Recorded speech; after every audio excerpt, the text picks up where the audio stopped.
요한에게 환상 가운데 새 예루살렘을 보여주었던 천사가 지금까지의 예언들은 모두 신실하고 참된 것으로 하나님께서 반드시 속히 되어질 일을 보이시려고 자신들을 보냈다고 말합니다. 그러면서 이 예언의 말씀들을 지키는 자가 복이 있다고 하며 요한에게 자신에게 경배하지 말고 하나님께 경배하라고 하고 때가 가까우니 이 책의 예언을 임봉하지 말라고 말합니다. 오늘 말씀은 요한계시록의 결론과 같은 말씀인데요. 천사가 요한을 통해 이 예언의 말씀을 지키는 자가 복이 있다고 말하는 장면에서 요한계시록 1장의 모습이 떠오르게 됩니다. 이 예언의 말씀을 읽는 자와 듣는 자와 지키는 자가 복이 있다라고 했는데 오늘 말씀에서 다시 한번 이 말씀을 지키는 자가 복이 있다라고 말합니다.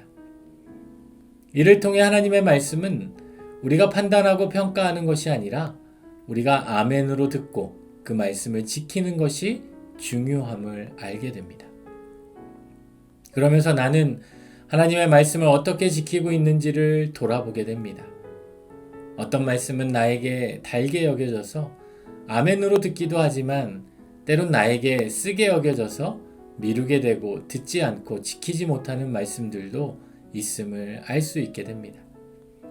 특별히 요한계시록과 같은 심판의 메시지가 반복되고 이어지게 될 때에는 더더욱 이 말씀을 읽고 듣고 지키기가 힘겹곤 함을 보게 되는데요.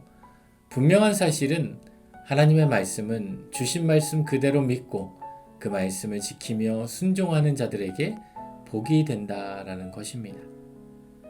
나에게 달게 여겨지는 말씀은 감사함으로 받고 지키고 나에게 쓰게 여겨지는 말씀은 그를 통해 나의 연약함과 부족함을 깨닫고 회개하고 돌이키는 말씀으로 받고 지키는 것이 하나님의 말씀을 아멘으로 받고 지키는 삶이 되는 줄 믿습니다.